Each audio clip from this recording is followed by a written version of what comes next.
Today we'll be talking about Scream 2022 on 4K Ultra HD Blu-ray. Is it worth the upgrade? Well, let's talk about it.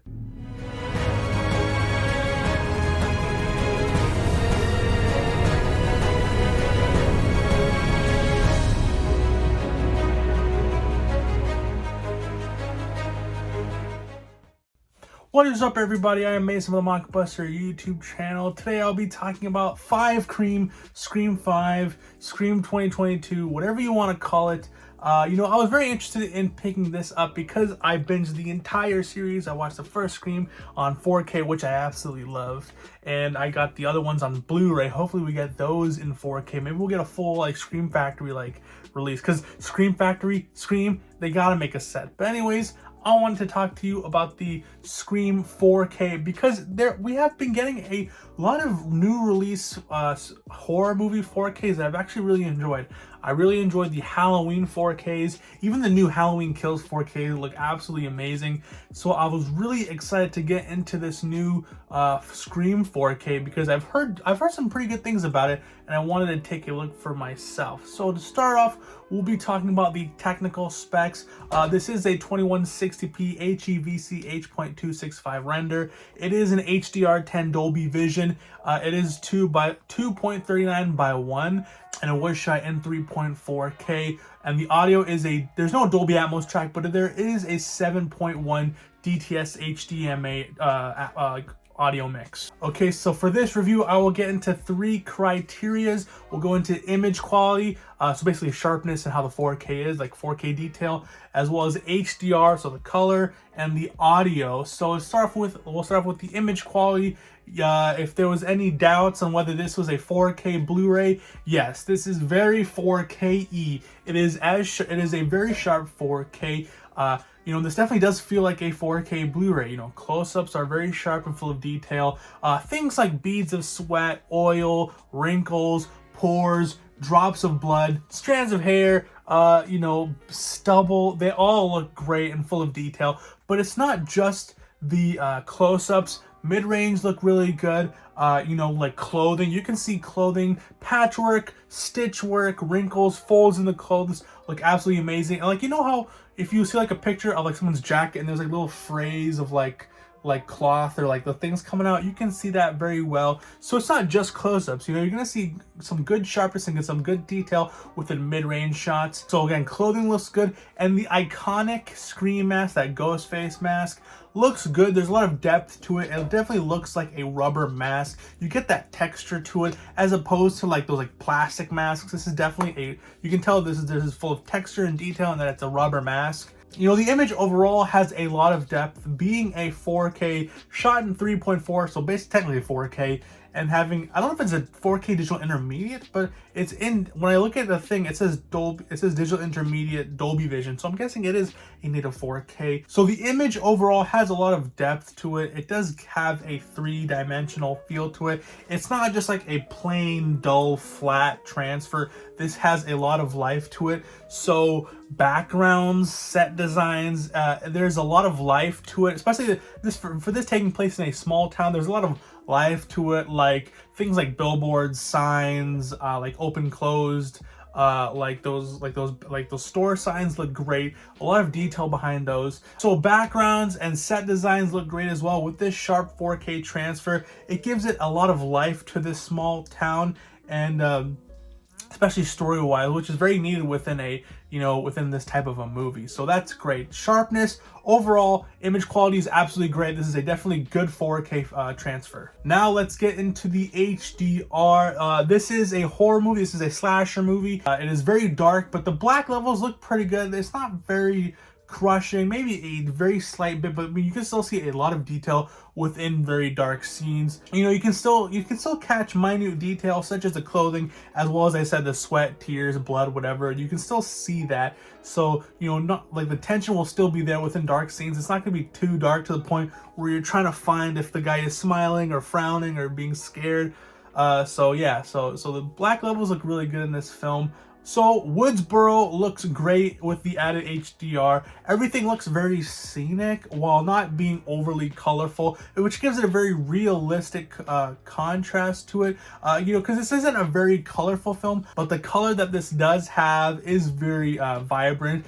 Things like blue skies and the greenery of like trees and grass and stuff, those are very vibrant. And as well, you can't mention a horror movie without blood, and the blood looks absolutely great. There's a lot of detail to it. It's very rich and full of depth. There's different shades of red based on the lighting situation, so it's not just like a just overshot of just red, and there's dark elements to it, which makes it feel more realistic and more very gritty to it. And now in a few scenes there is this kind of like reddish over filter to it, which kind of scared me at first because you know, I thought it was gonna like, you know, nullify the other types of colors that are shown in this, but thankfully it doesn't. You're still gonna be able to see you know, life behind people's faces. Even though there is this like reddish overtone, you'll still be able to see you know, blues and greens and, you know, all that stuff. So that is a good sign, because like a lot of things, like if you watch the Matrix Blu-ray, it's just green, but like the 4K with the added HDR, it looks a lot better, and you know, there's still a lot of depth and, you know, clarity to certain colors, even if there is a filter over it. I personally enjoyed the filter. I like the kind of feeling and emotion it gives, but it doesn't take away from the technical aspect of the film. So lastly, we're going to be talking about the audio. This is a great aspect of it. Now, this doesn't have a Atmos track, but there is a 7.1 DTS HDMA, like a master audio mix, and it is really good. You know, it does the job fairly well. You know, audio cues leave a startling impact on you, those ding, ding, and like those eerie little, you know what I'm talking about, those like little eerie signs to show you, to build up tense, are very suspenseful. So the audio, you know, it doesn't need this huge full of depth audio for it to work. The 7.1 does just well, and it didn't really leave me, it didn't, like, there's certain transfers that I've listened to that I'm like, wow, I wish this had a Dolby Atmos, because it could have, you know, gained positively from that. I didn't really have that feeling. I didn't feel like I was being left out of anything. The 7.1 does a really good job with this transfer, you know. So as well as having, it's not just a mono track, there is, you know, all over your system. If you have good subwoofers, there's also really good too, because there's a lot of situations of bass, whether it's like punching, kicking, or like if there's like a house party, if they're outside talking, you'll hear the boom, boom, boom, boom, boom thing. So that's pretty cool. There's a lot of depth and clarity towards certain things like dialogue. I know I've experienced a lot of 4Ks, like especially a lot of Christopher Nolan 4Ks for some reason, where the audio is a bit, it's good, it's just sometimes the dialogue is a bit muffled, and it's really hard to hear with like the soundtrack in the background and other audio cues. But thankfully this one doesn't have that kind of a problem, so dialogue is clear, you can actually hear what they're saying, and you don't have to keep rewinding it if they mumbled something. And again, the audio track is full of detail. You're able to hear different things, like little minute things, like leaves blowing or people like walking on the concrete. Specifically, stabbings and slashings are just so brutal. You can hear someone get their throat cut and hear like the blood fly and hit the floor. You know, stabbings, great. You can just hear the, and it's just like Halloween Kills. This has a killer audio track, and it is a great audio track. You know, I didn't really feel like, oh man, I wish this had a Dolby Atmos track. I didn't really have that feeling.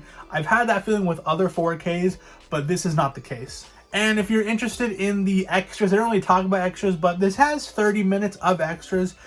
There's also a couple good commentary tracks with the director and the cast, which are great because they just talk about, oh, it's been 10 years, blah, blah, blah. So the audio commentary track and the extras are okay. They're not the best, but I mean, if you're looking for like a 50-minute documentary, you're not going to get that, but there is still some supplements to the film. It's not a criterion, okay? But there is still some stuff. So overall, image quality, I would give an 8.5 out of 10. It is very sharp. It is very, it is definitely a 4K. What it lacks is not, I mean, it's it's not the most well-filmed movie. Like, it's not the most, intensely, like artistically filmed shots. So there is shots that look okay. There is a few shots that look soft, but for the most part, the 4K transfer itself is really good. 4.5 or like an 8.5 out of 10, 4.5 out of 5 or 8.5 out of 10. HDR, on the other hand, is a 7.5 out of 10, mainly because it's not the most colorful film. The HDR looks great when there is, you know, colors being displayed. You know, the black levels look great. It doesn't really crush details, so little minute details are you're able to see them within the dark. And the audio is 8.5. I love the audio, it's great. You know, it's not a Dolby Atmos track, so it's not like the hugest, most amazing, like, immersive experience, but it's still full of detail, and it is still a good transfer. So overall, what would I say? I would say it's not a must buy, but if you're a fan of horror films, slasher films, I would recommend this. I would highly recommend this film. So yeah, that was my review of Scream 5. I thought it was a pretty good overall. I would give this an 8 out of 10. This is definitely a good looking 4K, not the best looking 4K. Certain things, like especially the extras as well, you know, so you're definitely going to buy this for the video quality. When it comes to extras, you're not really going to get that much. All right, so those are my opinions on the new Scream 4K Blu-ray. So let me know down below, did you guys like the new Scream movie? Story-wise, I enjoyed it. For being what it was, I know a lot of people had really high expectations, and some people didn't really know what Scream was, so when they came in and they saw this kind of lighter, dark tone to it, they didn't really enjoy it. I enjoyed it for what it was. Definitely better than the other shitty horror films that I've been seeing these past couple of weeks. But yeah, so let me know down below, did you guys enjoy Scream 5, the 4K?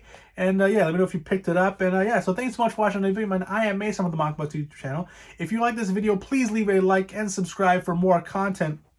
I do reviews, pickups, hauls, hunting videos, all that kind of stuff. So if that intrigues you, yeah, hit that subscribe button and the notification bell so you know whenever I upload next. So the next video I'll be posting, I think, in a couple hours, because I also watched Death of the Nile. I like that movie. And so yeah, stay tuned for that 4K review, and I'll see you guys on the next episode of the Mockbuster. Peace, love, and long live physical media. Cheers, guys.